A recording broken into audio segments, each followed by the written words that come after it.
dire que le systématicien est une espèce en voie de disparition? Vous le dites? Je le dis. On le dit tous, c'est une certitude. On le dit tous, mais on est quand même nombreux à le dire. Ce qui fait qu'il faut relativiser. La vocation de la SFS, c'est de promouvoir et de défendre la systématique. Et bon, ça, aux yeux des... Elle est menacée? Ah bien, elle a été... elle est toujours... Systématicien. Voilà.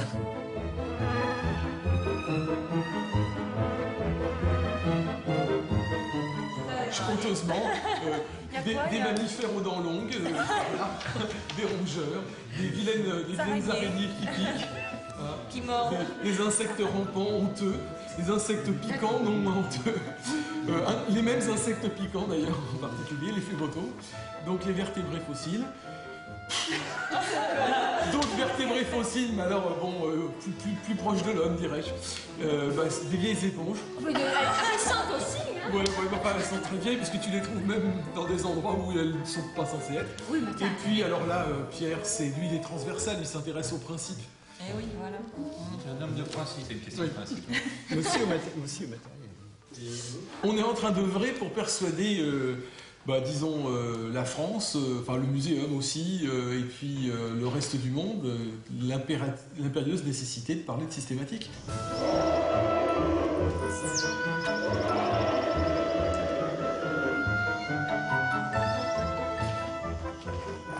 Il faut que ça change, il faut le faire pour que ça change. Ça ne change pas tout seul.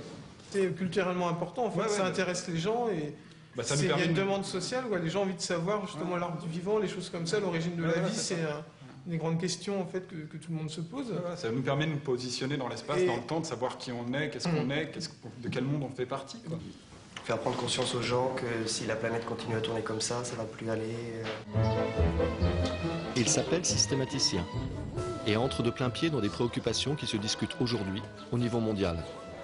En 1992, lors du sommet de la Terre de Rio, plus de 150 pays reconnaissaient pour la première fois que la diversité du monde vivant était menacée et qu'il fallait mettre en place des politiques d'inventaire et de préservation, mêlant programmes de recherche comme Diversitas, pour comprendre la biodiversité et mieux la recenser, et des textes réglementaires déclarant les États responsables de leur propre diversité végétale ou animale.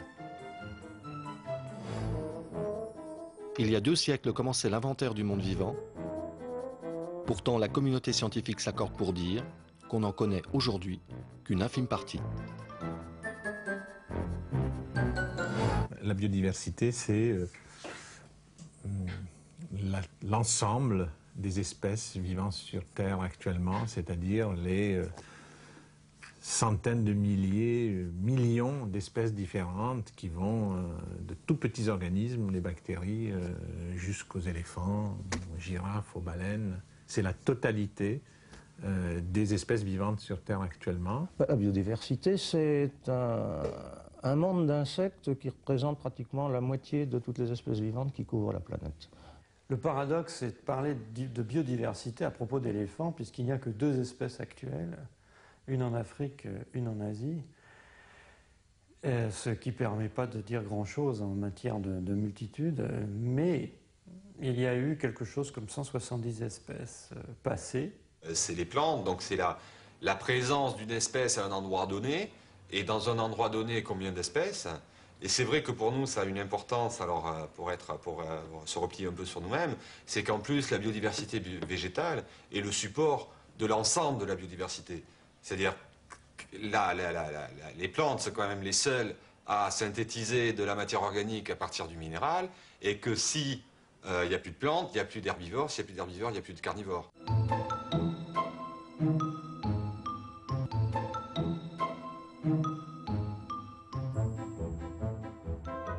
Dès lors où on s'intéresse au vivant, il faut savoir de quoi on parle.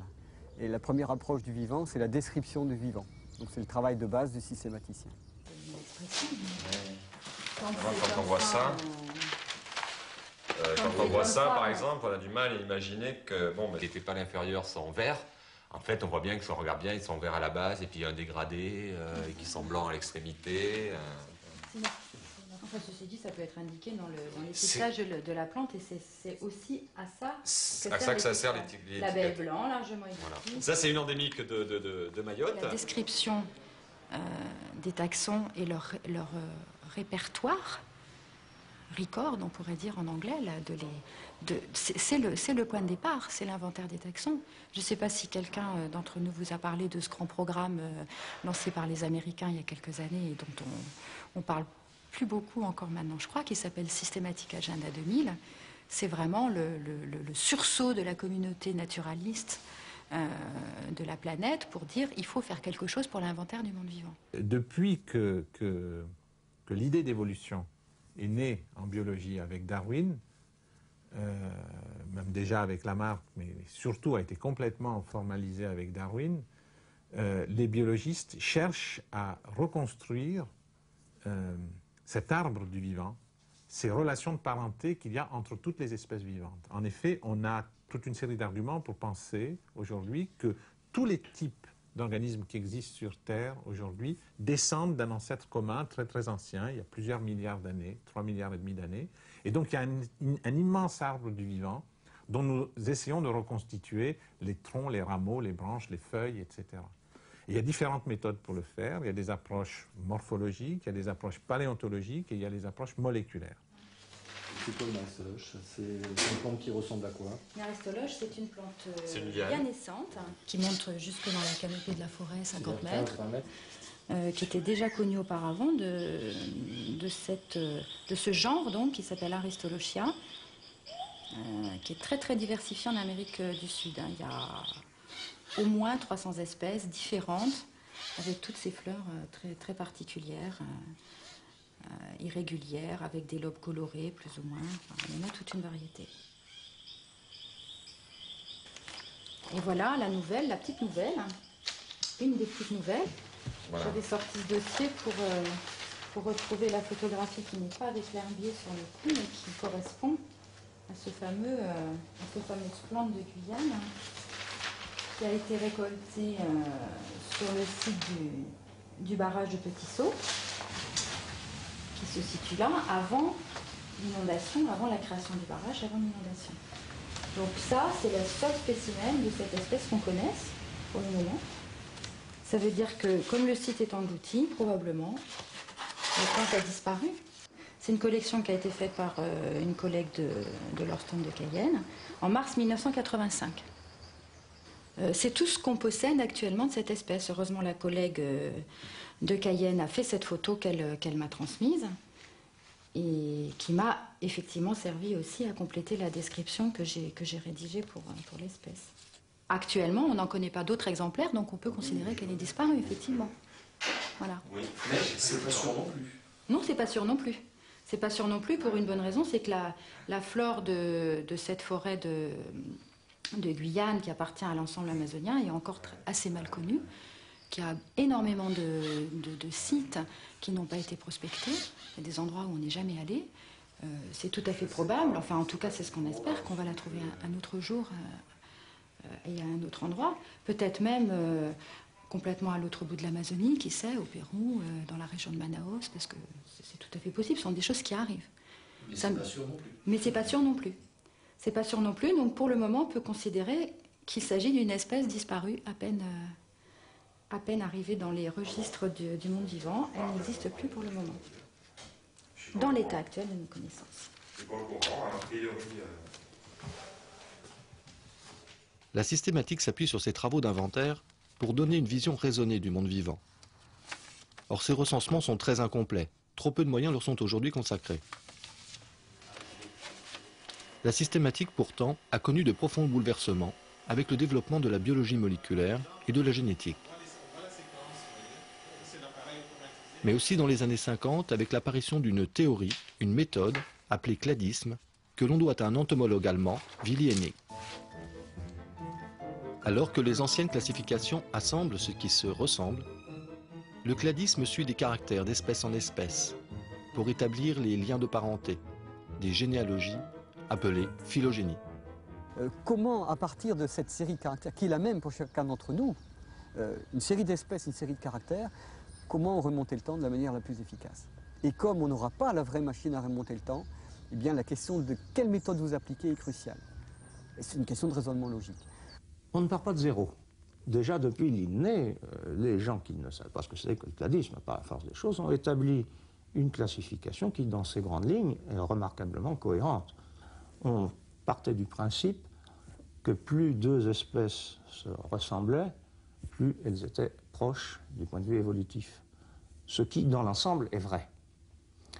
Mais Hennig a constaté que la ressemblance générale ne permettait pas de fournir des classifications très logiques. En particulier, il s'est aperçu qu'en utilisant la ressemblance générale chez les larves de diptères, puisqu'il était diptériste, on obtenait une classification, et en utilisant la ressemblance générale chez les adultes, chez les mouches, on obtenait une autre classification. Et c'est ça qui l'a mis sur le chemin. Il s'est dit, quelle est notre méthode? Pourquoi est-ce que la ressemblance générale fournit deux classifications différentes des mêmes objets, des mêmes êtres vivants? Et c'est là qu'il a fait ses recherches et qu'il est tombé sur le concept, à la place de la ressemblance générale, de la ressemblance particulière. C'est-à-dire que toutes les ressemblances ne sont pas équivalentes. Et c'est là sa distinction fondamentale entre la ressemblance due aux caractères ancestraux, anciens, des lignées, et la ressemblance entre les caractères nouveaux, les nouveautés évolutives plus récentes dans l'arbre de l'évolution. En regardant les ressemblances particulières, les cladistes en sont arrivés à des conclusions surprenantes. Le dipneust est recouvert d'écailles, un caractère primitif qu'il partage avec tous les poissons. Mais il possède aussi un caractère évolué, un cœur avec des oreillettes à deux chambres qu'il partage avec les mammifères. Le dipneust se révélait être plus proche de la classe des mammifères que de celle des poissons. De quoi en choquer plus d'un. Les poissons, vus auparavant comme un ensemble homogène, perdaient leur raison d'exister. Cette méthode permettait aussi de formuler des hypothèses. Elle prédisait l'existence d'espèces manquantes sur les nouveaux arbres construits.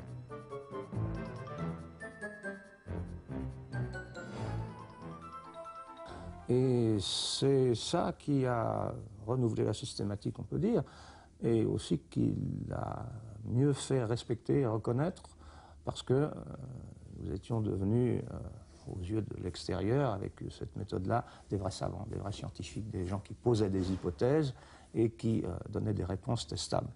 Mais bien entendu, il n'y a pas que ça qui a provoqué le renouveau de la systématique. Il y a eu la défense de l'environnement, il y a eu la conférence de Rio, l'intérêt que prennent les nations maintenant pour leur patrimoine, pour leur biodiversité, pour la préserver dans la mesure du possible, etc. Ce qui fait que c'est l'ensemble des systématiciens qui se trouvent maintenant, je dirais, aux avant-postes de ces disciplines.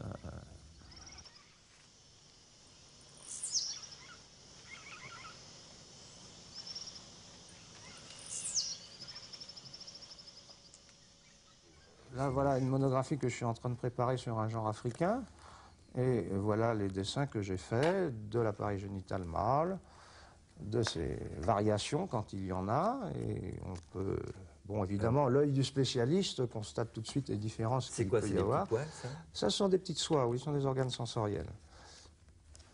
Et ça, ce sont les organes qui servent à maintenir l'abdomen de la femelle lors de l'accouplement. Et il y en a pas un pareil.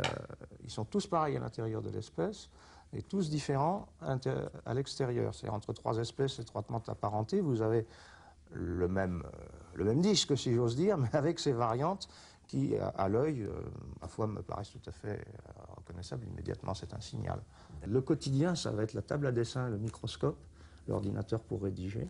Et puis, les 15 derniers jours, avant l'achèvement de la monographie, ça va commencer la recherche des parentés et le travail intellectuel plus difficile, plus conceptuel. Le plus célèbre, c'est le type de la drosophile, c'est celui qui émerveille le plus les collègues biologistes qui viennent visiter. La drosophile est un insecte qui est utilisé par des centaines de laboratoires de génétique dans le monde entier. Or, c'est un complexe d'espèces, de 6 ou 7 espèces très étroitement apparentées, et il a fallu à un moment donné, quand les généticiens s'en sont aperçus, trouver quel était le vrai nom que l'on devait appliquer à la mouche du vinaigre, Drosophila melanogaster. Et il se trouve que le muséum au XIXe siècle a acheté la collection du diptériste Meigen, qui avait décrit cette Drosophila melanogaster, et le type, depuis 1830, ou 32 je crois, est encore conservé dans les collections du muséum et il sert en fait de spécimen de référence à tous les généticiens du monde. Vous pouvez nous la montrer? Je peux vous la montrer.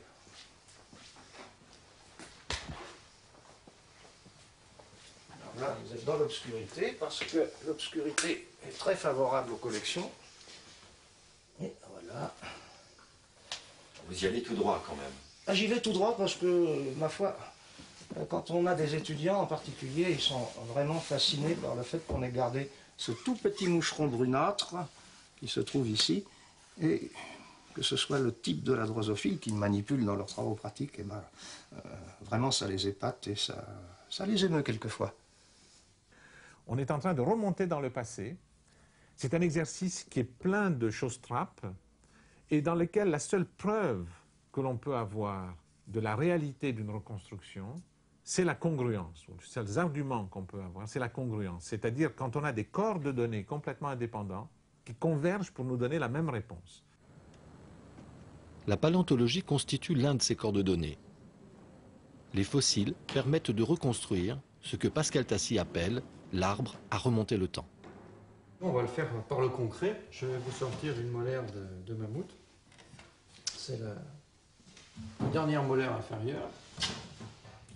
Alors cette molaire, elle a été trouvée près de Paris lors de la construction du canal de l'Ourcq. Et Cuvier, Georges Cuvier, fondateur d'une certaine manière de la paléontologie des vertébrés lui-même, a étudié cette molaire. Donc ça, c'est une seule dent. Elle est composée de plusieurs crêtes très usées à l'avant, moins usées à l'arrière. Et il faut prendre la toute dernière pour voir que ces crêtes sont formées de tubercules qui sont très hauts et qui sont alignés en crête transversale. Il y a 15 millions d'années, là je vais vous sortir une dernière molaire inférieure d'un mastodonte qu'on appelle un gomphothère, le genre Gomphotherium. C'est la même molaire. Les deux premières crêtes ici, formées par ces tubercules principaux qui sont légèrement usés, correspondent à ces deux premières crêtes. Et ça, c'est, si vous voulez, la partie dentaire des mammifères en général. Les 4 tubercules de la molaire de l'homme, eh bien, ce sont ces 4 tubercules-là. Elle est plus évoluée, celle-là, vous voyez? Le piège ici, c'est qu'on aurait pu croire que l'augmentation du nombre de crêtes d'une molaire traduit toujours une évolution. Mais dans certaines lignées, ce nombre de crêtes n'a pas changé en 15 millions d'années. Pourtant, il y a bien eu évolution dans ces lignées. Les paléontologues le savent en observant d'autres caractères, comme par exemple la courbure des défenses. Alors qu'en 15 millions d'années, la dent restait la même chez certains éléphants, leur défense, en revanche, s'était recourbée. Il y a eu une évolution des molaires dans ce groupe importante. En parallèle, dans ce groupe-là, eh bien, les molaires n'ont pratiquement pas changé depuis cette époque jusqu'à celle-là, puisque la fin de cette lignée correspond à l'extinction du mastodonte américain. Il y a 100 000 ans, les mammouths étaient allés plus loin dans l'évolution que la lignée d'éléphants d'Asie de l'époque et d'aujourd'hui encore. Donc le temps ne donne pas toutes les clés pour reconstituer l'évolution. Il faut une analyse de caractère morphologique indépendante en partie de la position des fossiles dans le temps. C'est donc bien en combinant les caractères que le paléontologue arrive à déduire la place que doit occuper chaque espèce dans l'arbre de l'évolution. Ça, c'est les fossiles qui sont à l'origine des éléphants. Les mastodontes qui n'ont pas évolué, ben, ils sont là.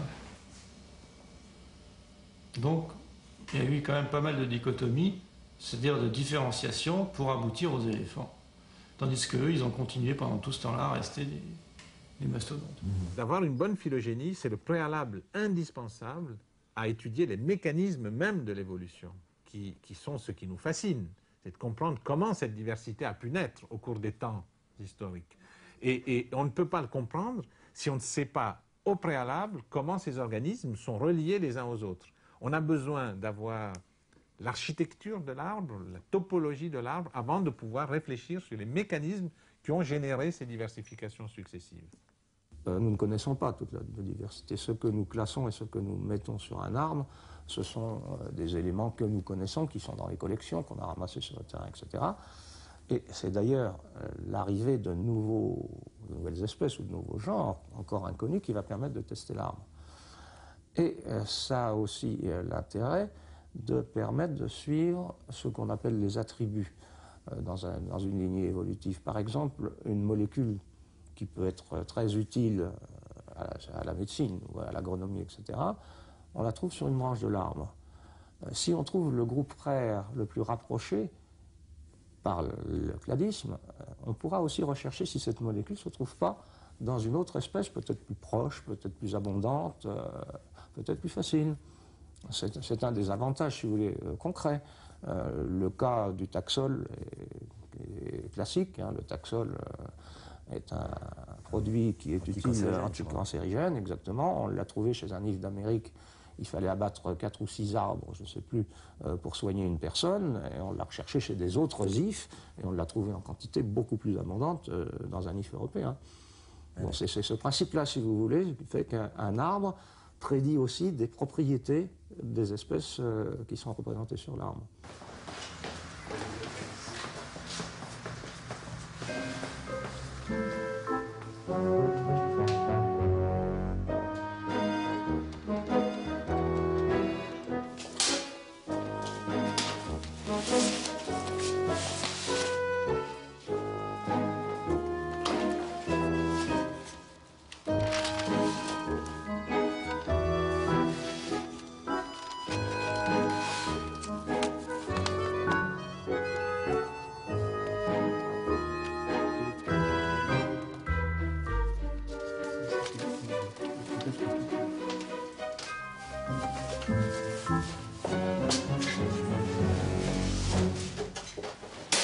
Et puis, nous avons ces flores qui sont publiées ici, la flore du Cameroun, la flore du Gabon, la flore de Nouvelle-Calédonie, la flore de Madagascar.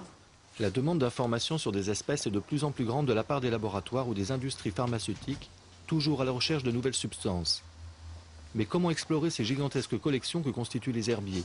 Comment retrouver ces informations qui ont maintenant une réelle valeur économique? À l'heure actuelle, personne ne sait comment organiser l'accès à l'information dont on dispose effectivement.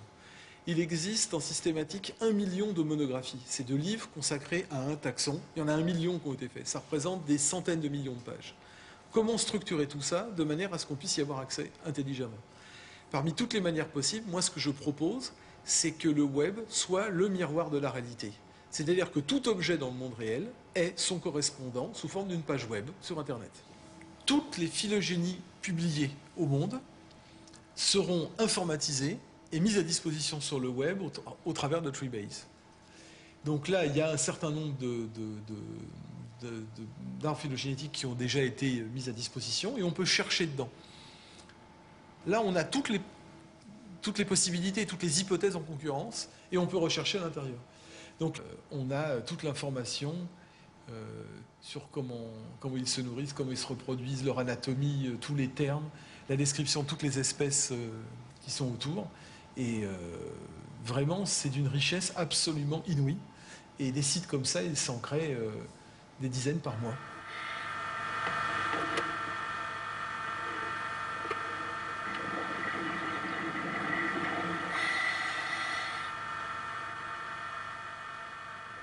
Alors certains disent, vu l'urgence des problèmes, on n'a pas le temps de faire la systématique. On n'a pas le temps de décrire le vivant, c'est inimaginable. Il y a urgence et il suffirait de conserver des habitats différents. Le coélacanthe possède des caractères qu'on ne trouve sur aucun autre être vivant actuellement. C'est un poisson qui possède des nageoires qui commencent à se transformer en membres qui ressemblent à ceux des tétrapodes, des vertébrés terrestres qui marchent à 4 pattes. Et on s'aperçoit de ce que ces animaux, lorsqu'ils se déplacent dans l'eau, en nageant, ils ont une motricité qui ressemble tout à fait à celle des tétrapodes. Pour comprendre les origines de la tétrapodie, c'est très important. On aurait pu s'imaginer que les caractères évoluent dans un ordre différent, que d'abord apparaissent des pattes et ensuite on se met à les mouvoir d'une certaine manière. Eh bien ce poisson ne nage pas comme les autres poissons. Il a peut-être changé sa nage pratiquement avant de développer des membres plus importants.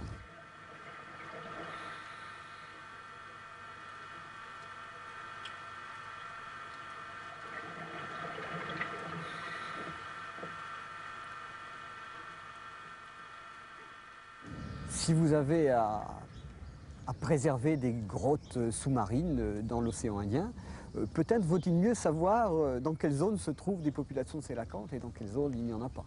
Donc vous voyez qu'il est important d'aller, à mon avis, au-delà de conserver un milieu. Ça peut être la mesure d'urgence. En aveugle, conserver des habitats différents. Mais il est préférable de connaître les espèces qui y habitent et encore préférable d'avoir décrit ces espèces pour connaître les caractères qu'elles portent.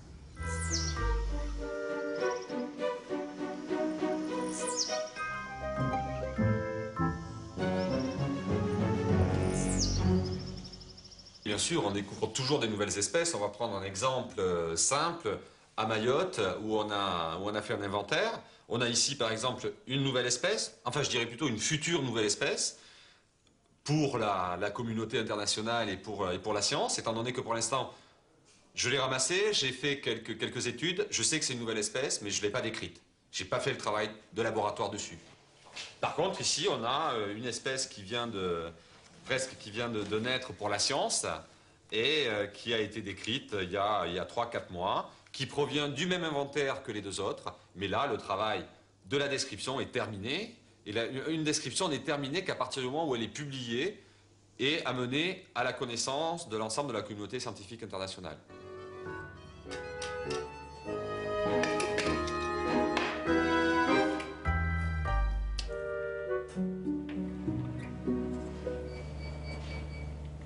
Il faut citer quand même l'identification d'un empire nouveau du vivant, un immense ensemble de bactéries qu'on appelle les archébactéries, dont il est apparu que c'était un groupe nouveau pour la connaissance biologique, distinct des autres bactéries qu'on appelle les eubactéries, et ça a reposé au départ entièrement sur des données de phylogénie moléculaire.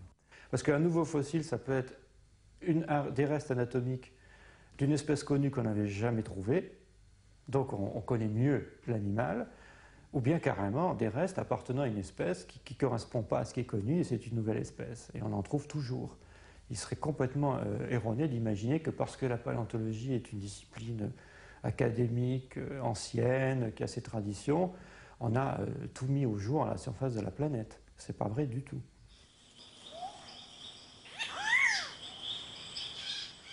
On a décrit environ 1 million d'espèces d'insectes. Et les estimations sur le nombre réel vont de 6 millions en hypothèse tout à fait basse à 60 millions en hypothèse haute. Autrement dit, les systématiciens, ceux qui observent et décrivent la diversité, ils ont encore pas mal de travail.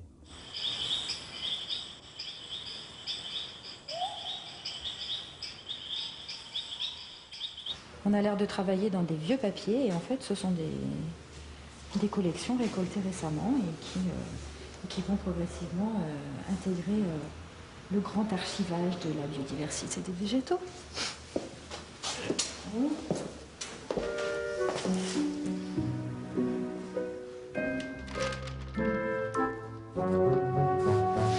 Ça paraît titanesque en effet, ça l'est. Ça ne l'est pas plus que d'aller compter, c'est la comparaison qu'on fait classiquement, ça ne l'est pas plus que d'aller compter les galaxies et tout le cosmos.